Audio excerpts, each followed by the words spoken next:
السلام عليكم ورحمة الله وبركاته. إن الحمد لله نحمده ونستعينه ونستغفره ونعوذ بالله من شرور أنفسنا ومن سيئات أعمالنا. من يهده الله فلا مضل له ومن يضلل فلا هادي له. أشهد أن لا إله إلا الله وحده لا شريك له وأشهد أن محمدا عبده ورسوله. اللهم صل وسلم على محمد وعلى آله وأصحابه ومن تبعهم بإحسان إلى يوم الدين. عباد الله، أوصيكم وإياي بتقوى الله فقد فاز المتقون. قال الله تعالى: يا أيها الذين آمنوا اتقوا الله حق تقاته ولا تموتن إلا وأنتم مسلمون. Jamaah Jumat yang semoga senantiasa dalam rahmat Allah.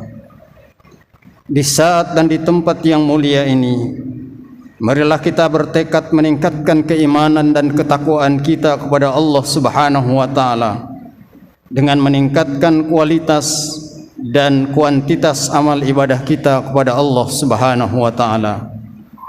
Ya ayyuhan nasu taqu rabbakumul ladzi khalaqakum min nafsin wahidah wa khalaqa minha zawjaha wa batha minha rijalan katsiran wa nisaa wattaqullaha alladzi tasaaluna bihi wal arham innallaha kana 'alaikum raqiba. Hai sekalian manusia, bertakwalah kepada Tuhanmu yang telah menciptakan kamu dari seorang diri, dan daripadanya Allah menciptakan istrinya, dan daripada keduanya Allah memperkembangbiakkan laki-laki dan perempuan yang banyak. Dan bertakwalah kepada Allah yang dengan mempergunakan namanya kamu saling meminta satu sama lain, dan peliharalah hubungan silaturahim. Sesungguhnya Allah selalu menjaga dan mengawasi kamu. Ya ayyuhalladzina amanu taqullaha wa qulu qawlan sadida yuslih lakum a'malakum wa yaghfir lakum dhunubakum wa man yuti'illaha wa rasulahu faqad faza fawzan 'azima. Hai orang-orang yang beriman, bertakwalah kamu kepada Allah dan katakanlah perkataan yang benar. Niscaya Allah memperbaiki bagimu amalan-amalanmu dan mengampuni bagimu dosa-dosamu. Dan barang siapa mentaati Allah dan Rasulnya, maka sesungguhnya ia telah mendapatkan kemenangan yang besar. Salawat serta salam kepada Nabi Muhammad sallallahu alaihi wasallam, pada keluarga, sahabat serta umat beliau yang istiqamah hingga akhir zaman. Semoga kita semua senantiasa mendapatkan syafaatnya kelak di yaumil mahsyar. Jamaah Jumat yang dimuliakan Allah, dalam kehidupan ini ada hal-hal yang banyak, ada hal-hal yang tampak secara jelas sehingga setiap orang bisa menyikapinya dengan mudah. Demikian pula ada hal-hal yang tersembunyi sehingga tidak mudah menyikapinya.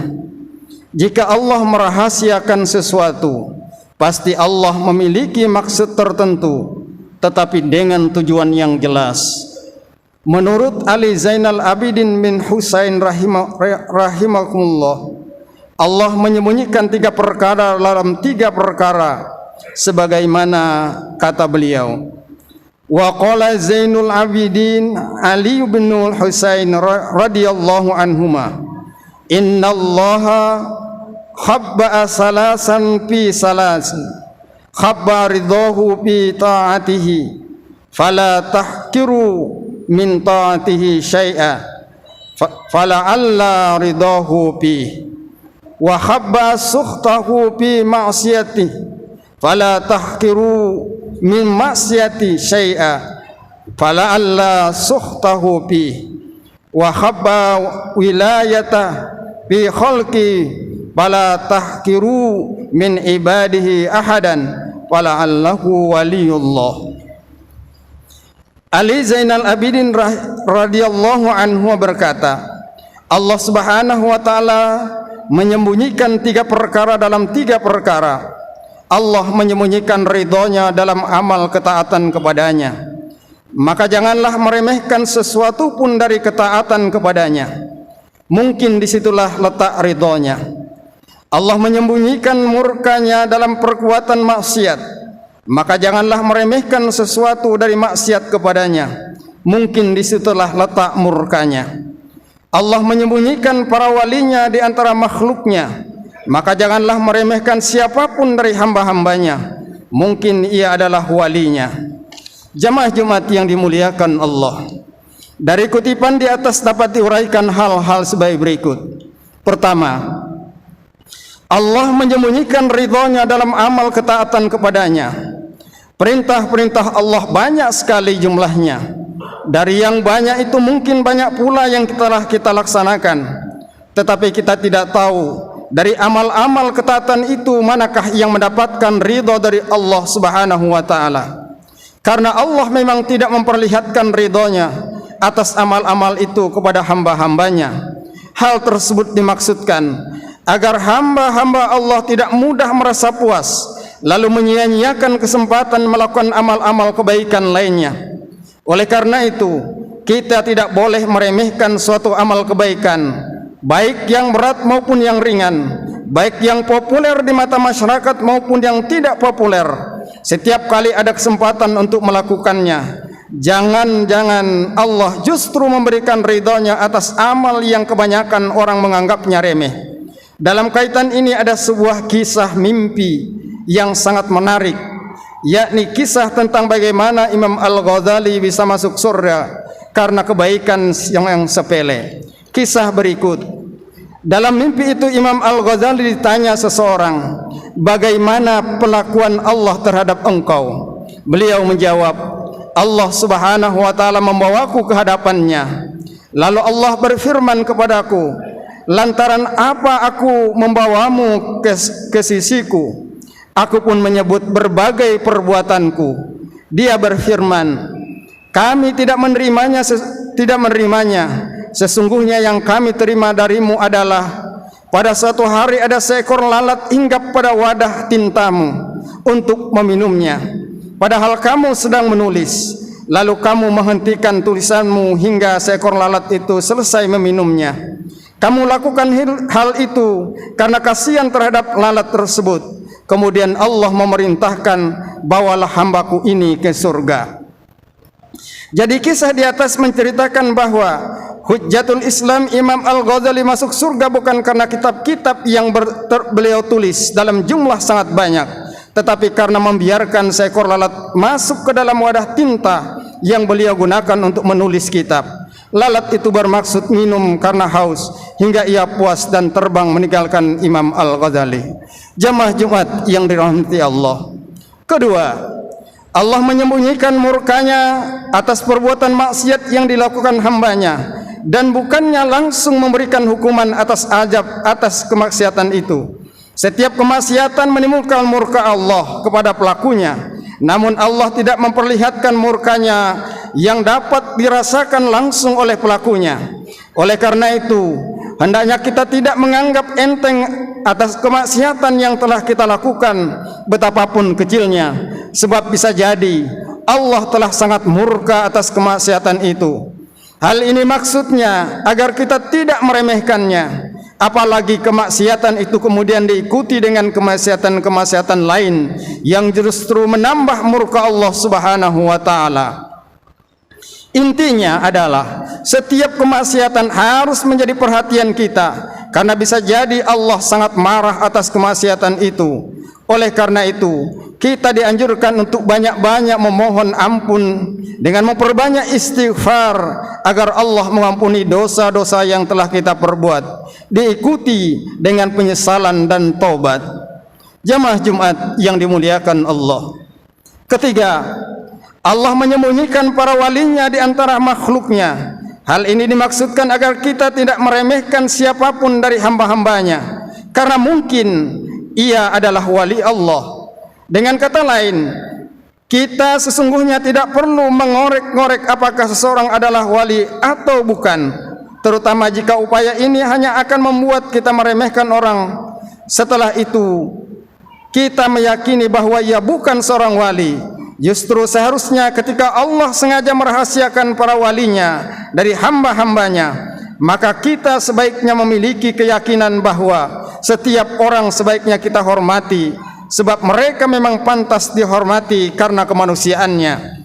Allah Subhanahu wa taala sendiri memuliakan mereka sebagaimana disebutkan oleh Allah, wa laqad karramna bani adam wa hamalnahum fil barri wal bahri wa razaqnahum minat thayyibat wa faddalnahum ala katsirin mimman khalaqna tafdila.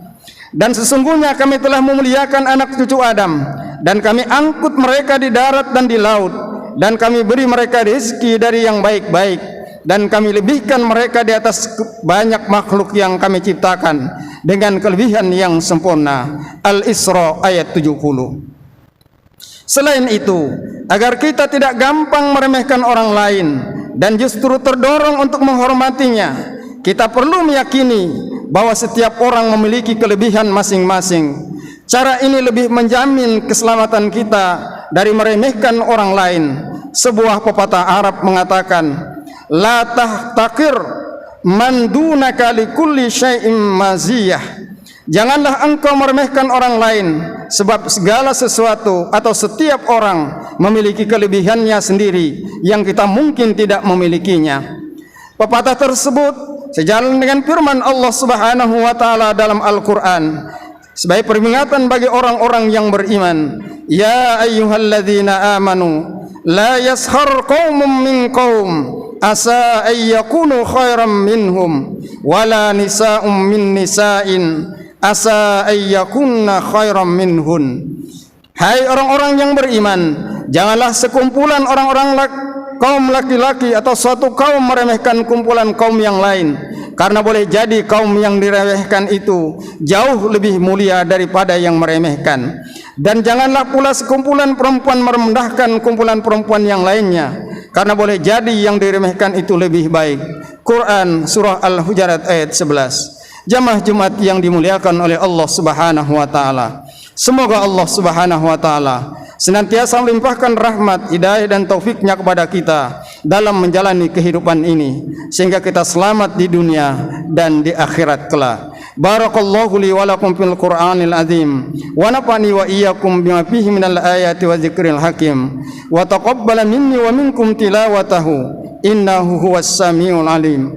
Aqulu qawli hadza wastaghfirullah li wa lakum wa lisairil muslimin fastaghfiruhu innahu huwal ghafurur rahim.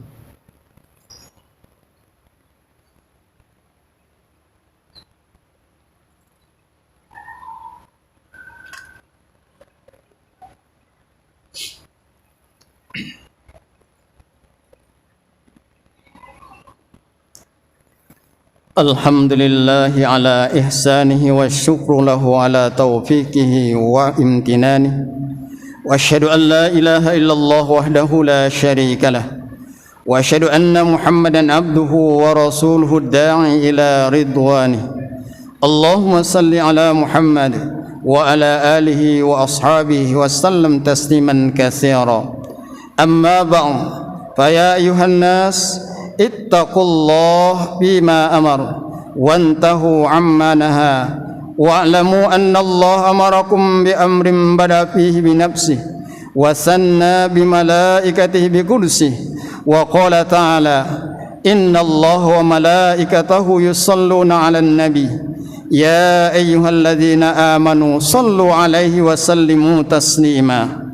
Allahumma salli ala Muhammad sallallahu alaihi wasallam wa ala ali Muhammad wa ala anbiya'ika wa rasulika wa malaikatil muqarrabin wardallahum 'anil khulafa'ir rasyidin Abi Bakr wa Umar wa Utsman wa Ali wa an baqiyatis sahabati wat tabi'in wa tabi'it tabi'in lahum bi ihsanin ila yaumiddin warda 'anna ma'hum bi rahmatika ya arhamar rahimin. Allahumma ighfir lil mu'minina wal mu'minat wal muslimina wal muslimat al ahya'i minhum wal amwat ربنا ظلمنا أنفسنا وإن لم تغفر لنا وترحمنا لنكونن من الخاسرين ربنا اغفر لنا ولإخواننا الذين سبقونا بالإيمان ولا تجعل في قلوبنا غلا للذين آمنوا ربنا إنك رؤوف رحيم ربنا اغفر لنا ذنوبنا وإسرافنا في أمرنا وثبت أقدامنا وانصرنا على القوم الكافرين ربنا لا تجعلنا فتنة للذين كفروا واغفر لنا ربنا إنك أنت العزيز الحكيم ربنا لا تجعلنا فتنة لقوم الظالمين ونجنا برحمتك من القوم الكافرين ربنا هب لنا من أزواجنا وذريتنا قرة أعين واجعلنا للمتقين إماما